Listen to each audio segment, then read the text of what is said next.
දී අසට වෙලා ඇඳලා ඉදිරි බැස්සට පස්සේ තමයි මේ ලෝකෙ මොන වගේ තැනක්ද කියලා තේරෙන්නේ.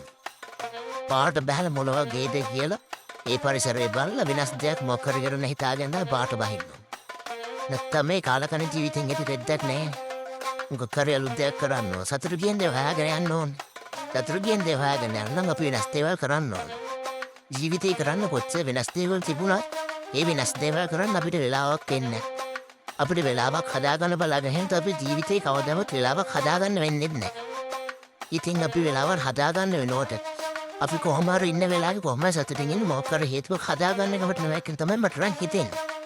ඉතින් ජීවිතේ මොන වගේ වෙනස්කම් තිබුණත් ඒ සේරම ෂේප් එකේ ගෙට ගහගෙන අපි ජීවත් වෙන්න ඕනේ කියලා තමයි අපි හිතන්න ඕන.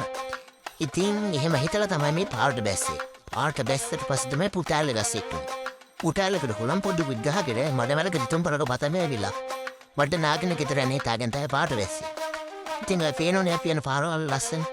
අතුර වටේට වතුර ගෝයා හයිවේ එකක් තියෙන වාහනත් යන ඔපියන. ඉතින් ඔපු දූපයක් කතා කරගෙන වෙනදා වැඩි මම බන්ටකට කියන්නේ ඒක තමයි ආතල්ද කියන්නේ. ඒක විඳින්න බෑ ඉතින් ගමට මෙන්න වෙන වෙසි. ගමට වෙන්න පුඩ් සයිකලෙකුත් අරගෙනම තමයි එන්න වෙන්නේ. නැතුව නම් ඉතින් බෑ. අඩුම රැඩ්‍රයක් තියෙනවා. නැත්නම් මේව යන්න බෑනේ. ගිහිල්ලා මඩ ඒරිලා. ඒකට අරගෙන මට නාගෙන ඉන්නේ තමයි ආතල්ද කියන්නේ. ඉස්සර තරම් දැන් මේවා එන්න බැරිනොත් ඉස්සර අපි ඇවිල්ලා මේ පරිපදිවෙන් මෙච්චතයි. හන්දෑවට හවසට ඇවිල්ලා චුට්ටක් ඉඳලා කට්ටියත් එක්ක කයියක් ගහලා ඇලේ නාලා මඩ නාලා ගෝයන් කපල කාඩ සරුම් කරලා ආපු දැන් තමයි මේව. දැන් කොච්චර ලස්සන වුණත් ගම් වතුර කාඩ මේව හොයන්නත් නැහැ. අන්තිමට මේ වේලි ගෝයන් කුඹුරු සේරම නිකන් වැව වගේ. දැන් ඔය විද්දට මේ මල් තිබුණාට ඒ දවස්වල මල් හොයන්නත් නැහැ. මේ මිහරක් කොයි නේද කියලා හොයාගන්න හම්බෙන්නේ නැහැ. අපේ ගමේම තියෙන තැනක් වුණා ජීවිතේට මේ එපා වෙන තැන නෙවෙයි. කවදාවත් එපා වෙලා කියලා මට දැනෙලවත් නැහැ. මොනතරම් දේවල් වුණත් අපි හැමදාම ඇඳෑවට ඇවිල්ලා කතා බහ කරලා ඉර බහින් ලස්සන බලාගෙන ඉඳලා ගියපු තැන තමයි මේ. දැන් ඉතින් ඉස්සර වගේ එන්න බැරි වුණාට තාමත් ඉතින් එන්න හොදක්ගෙන වෙලාවල් බොහොමයක් තියෙනවා. ඉස්සර තරම් කට්ටිය නෑ එන්න. එනකට තනියෙන් වුණත් ඇවිල්ලා යන්න පුළුවන් තැනක් තමයි මේ ටික කියන්නේ. මේ විදිහට ජීවිතේට මතක කරගන්න පුළුවන් තැනක් නෙවෙයිනේ. ඔන්නෝම කල්පනා කර කර ඉතින් මොනෝපරක් ගහක් නාතල්ලකේ පුටෑල්ලකේ එල්ලගේ ඉද්දකට වෙලා යන එක තමයි මුගේ ජොලිය. ඉතින් ජොලිය කියන්නේ දැන් එහෙම යන එකේ තාතල් එකක් තියෙනවා. හැබැයි පදිනකොට ඊට වඩා ආතල්. බලන්න ඕන. ආතල් දෙක පුටාලගේ පුටෑල්ලක පදිනකොට තියෙනකොට හම්බෝ කකුල් දෙකට සැප. මෙතන මේ අපිටම කියලා හදාගත්තු ඩිංගියක්. මේක චුට්ටයි දිග. ඒ උනාට වහිනකොට මාළු ටැංකිය වගේ.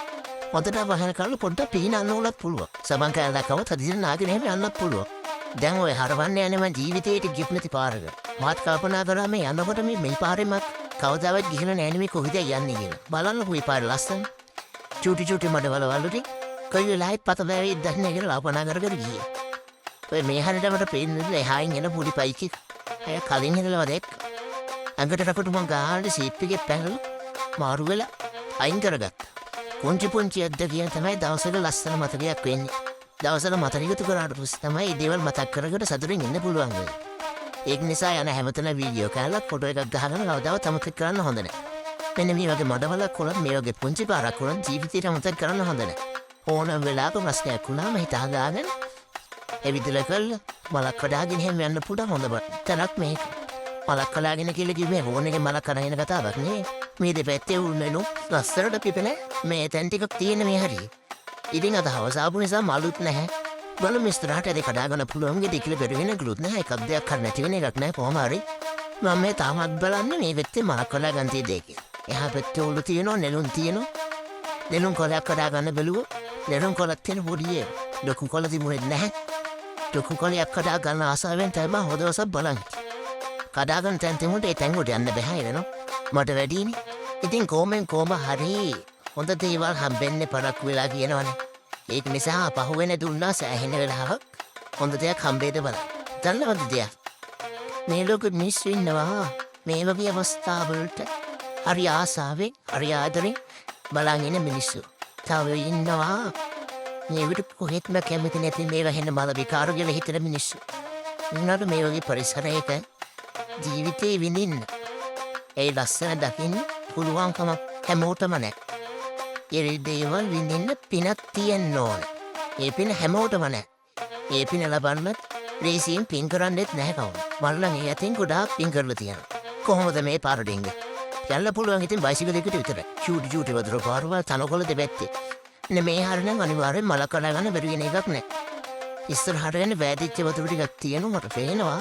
ඊහර ඉස්සරොත් මල් තිබුණා. දැන් උත් මල් නැති වෙන්න විදියක් නෑ. එක මලක් හරි තියෙන්න බැරිත් නෑ. අපි තින් බලාපොරොත්තු සහගතව යන්න තමයි තියෙන්නේ. මේ එක්තරා විදියක මල් මිෂන් එකක්.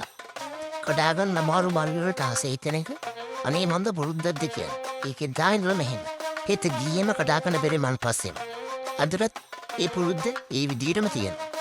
හෝ පුතා හෝ පොඩ්ඩක් ඉන්න වඩ තියෙනවා පේනවද චූටි මලත් තියෙන කඩා ගන්න බහින් බලන්න වතුරට කොහොමද බහිම බලන්න වතුරට සේප්පගේ චූටි මලක් තියෙනවා ඒකනම් දැන් මගේ තමයි දෙන්නෑ කාටවත්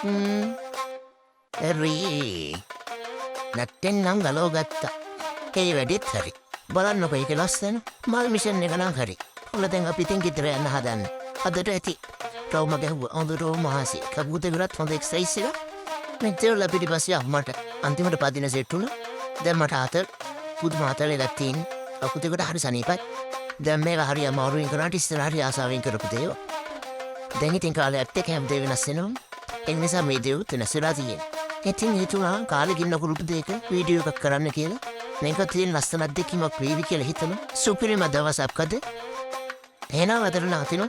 තාලෝකයේ හැමෝම හැමෝටම උත්සාහයි පරිස්සමෙන් ඉන්න. ආයි දවසක ලස්සන වීඩියෝ එකකින් හමු වෙමු. බයි එන හැමෝටම